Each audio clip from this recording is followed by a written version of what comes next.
အဲ့ဆိုရင်ဒီနေ့ကျွန်တော်တို့မနေ့အရင်နေ့က exercise 1ကတော့မှ3ထည့်ပြီးသားဆိုတော့ဒီနေ့ exercise 4လေးကိုစလိုက်အဲ့ဒါစာအုပ်လေးဖွင့်လိုက်မယ်စာအုပ်ထဲမှာကြည့်လိုက်မယ်ဆိုကျွန်တော်တို့ exercise 4မှာဘာရှင်းလဲဆိုရင်ဒီဘောင်ချပုံစံလေးဆွဲရလေးပေါ့နော်ဒါလေးအခြေခံအနေနဲ့သိသွားအောင်လို့အဓိကတော့ဒီမှာသိစေချင်တာက row တွေကို column တွေကိုရေးတွက်တာလေးတွေပေါ့နော် row တွေပေါင်းလိုက်တာ column တွေပေါင်းလိုက်တာဘယ်နှကွက်လောက်ပေါင်းမယ်ဘယ်လို user ပြီးပေါင်းတာလဲဆိုတာလေးကိုသိစေချင်တာโอเคအဲ့ဆိုကျွန်တော်ဇာတ်ဆွဲပြီးဆိုတော့ဒီဇာတ်ကြီးကိုကျွန်တော်ကြည့်ကြည့်အောင်နော် exercise 4ရဲ့ဇာတ်လေးမှာကြည့်ကြည့်မယ်ဆိုရင်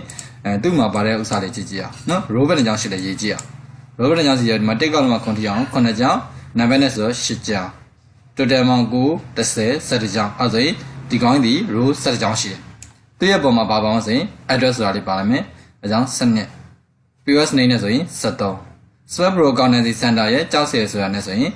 14ဒီနှစ်ခုက order and account တာ web တက်လောက်ထတာဟုတ်တယ်နော်အဲ့ဆိုကျွန်တော်တို့14ကြောင်းပေါ့ row 14ကြောင်းအတွင်းမှာဆွဲမှာ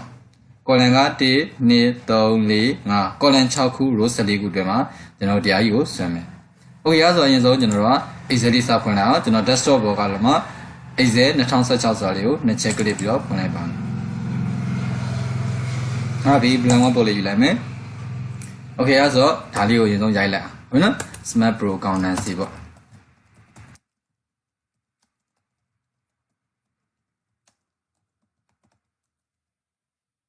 pro accountancy center ကတကြောင်နဲ့ရိုက်ချင်တာဖြစ်တဲ့အတွက်နောက်မှာပဲ cursor လေးချလိုက် order and လေးခေါက်လိုက်ဟုတ်နော် CENTER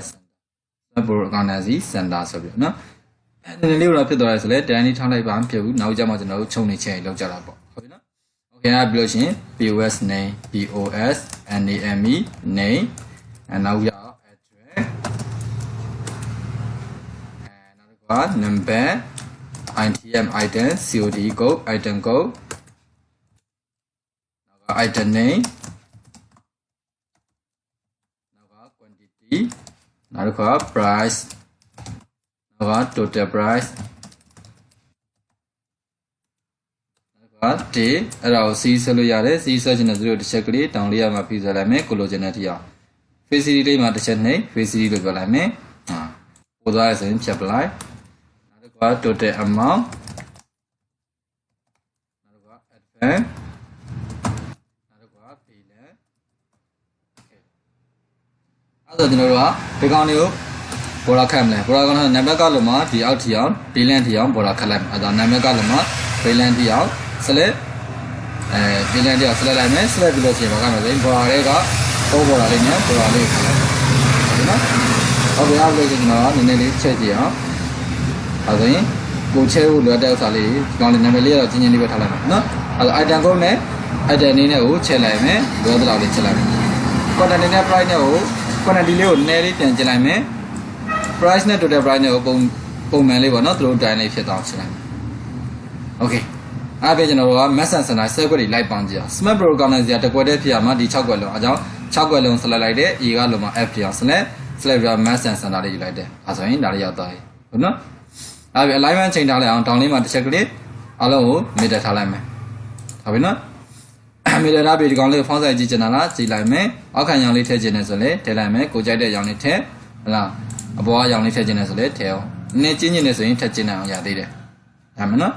okay အဲ့ဆိုဒီကောင်လေးမှာ POS name လေးနဲ့ဒီကောင်လေးကိုနည်းနည်းလေးချက်လိုက်အောင် row လေးတွေကိုနည်းနည်းလေးချက်လိုက်မယ်နည်းနည်းကျဲသွားပြီဆိုရင်ပြန်ကျင်လိုက်မယ် okay အဲ့ဆိုဒါလေးရသွားပြီဆိုရင်ကျွန်တော်ကဒီကောင်လေးကိုဒီ POS name ရဲ့နောက်လေးမှာလာဘာလေးထည့်လိုက်မှာဆိုရင်နောက်ကဒီလိုမြင်းချောင်းလေးထည့်ချင်တာပေါ့နော် POS name နောက်ကမြင်းချောင်းလေးထည့်ချင်တာPOS name ဒီဘယ်နှခွက်လောက်ယူရင်ကောင်းလဲတစ်ခွက်နှစ်ခွက်သုံးခွက်လောက်ယူရင်ကောင်းတယ်ဆိုတော့သုံးခွက်လောက်ကိုကျွန်တော်က mass and center လုပ်လိုက်မယ်နှစ်ခုလုံးတူတူပဲဆိုတော့ mass and center တွေက mass across ကိုသုံးလိုက်မယ်နော်အဲ့တော့ POS name ကြောင်းမှာ cursor လေးချရှစ်ကိုဖိလိုက်မယ်အနှုတ်လေးဒီမြာချင်းသားလေးမှာနော်ဒီဘက်က character key တွေဘက်ကမြာချင်းသားလေးမှာရှိအနှုတ်လေးကိုနှိပ်လိုက်မှာဒါဆိုရင်မြင်းချောင်းလေးပုံစံမျိုးလေးထွက်လာလိမ့်မယ်နားခေါ်လိုက်မယ်နောက်တစ်ခုကာစာချလိုက်မယ်ကာစာချကျွန်တော် F2 လေးတစ်ချက်နှိပ်လိုက်ရှစ်ကိုဖိလိုက်မယ်အနှုတ်လေးကိုဖိထားလိုက်ပါကိုလိုချင်တဲ့အနေထားရောက်ပြီဆိုရင်အနားလေးခေါက်လိုက်မယ်နောက်ကဒီဘက်က date လို့ရေးချင်တာအကြောင်း DAT date သူ့ကိုလိုက်တိုင်းမယ်ရှစ်ကိုဖိအနှုတ်လေးကိုနှိပ်ထားလိုက်ကိုလိုချင်တဲ့အနေထားရောက်ယူလိုက်ဟုတ်နော်ဒီနှစ်ခွက်ကိုပေါင်းကျင်သေးရလားပေါင်းလို့ရတဲ့ mass and center လုပ်မယ်ဘယ်ကတ်လိုက်မယ်ဒါမှမနော်โอเคအဲ့ဆိုဒီကောင်လေးတွေကိုအလဲပို့ချင်တာဆို select ပြီးတော့ center ထားလိုက်မယ်ဘိုးလေးတင်လိုက်မယ်အကြောင်းဖြစ်ချင်သေးရလားကိုဖြစ်ချင်တဲ့အကြောင်းလေးဖြည့်လိုက်ပါ fake color ဖြစ်ချင်သေးရလား font color လေးပြောင်းချင်တယ်ဆိုရင်ပြောင်းလို့ရပါသေးတယ် တင်းနဲ့3လေးကိုစံနာထားချင်တာဆိုသူ့ကိုစံနာထားလိုက်မယ် Okay နောက်ပြီးတော့ဒီဘက်မှာကြည့်ကြအောင်ကျွန်တော်က total amount ရဲ့ advance ရဲ့ balance ရဲ့က row တွေပေါင်းထားတာ1ခွက်2ခွက်3ခွက်4ခွက်5ခွက်ပေါင်းတာအဲဆိုရင် row 5ခွက်ပေါင်းကြည့်အောင်အဲဆိုရင်ဒီတစ်ကနေမှဒီဘက်ထီအောင်ပဲပြသွားရင်အဲ့ဒီထီအောင်ပေါ့နော်3ခုလုံးတူတူပဲဆိုတော့3ခုလုံးဆက်လက်လိုက်မယ်စတိုက်လုပ်ချင်တယ်ဆိုရင်ဗာနဲ့သုံးပါဆိုရင် mass across လေးသုံးမယ်အဲကြောင့် mass across လေးတော်တော်သုံးဝင်ပါတယ် voltage နဲ့ဆိုရင် voltage တင်ထားလိုက်မယ် Okay ဒါဆိုရင်ရသွားပြီပေါ့ဟုတ်ပြီနော်ကြည့်လိုက် Okay အဲဆိုရင်ဒီအောင်မှကျွန်တော်တို့ဒီဘက်က baseline လေးတွေဒီ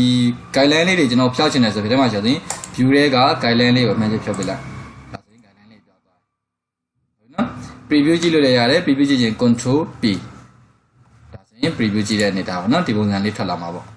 စားတွေပါရဲ့ချိန်တာကတော့ဟိုကြိုက်ချင်လည်းကြိုက်မယ်ကြိုက်ချင်မှလည်းကြိုက်မယ်ပြဿနာမရှိသေးဘူးရတယ်ခုလောလောဆယ်ကကြောကျွန်တော်စားရွက်ချိန်တာအဓိကပြောချင်တာမဟုတ်သေးဘူးဒီ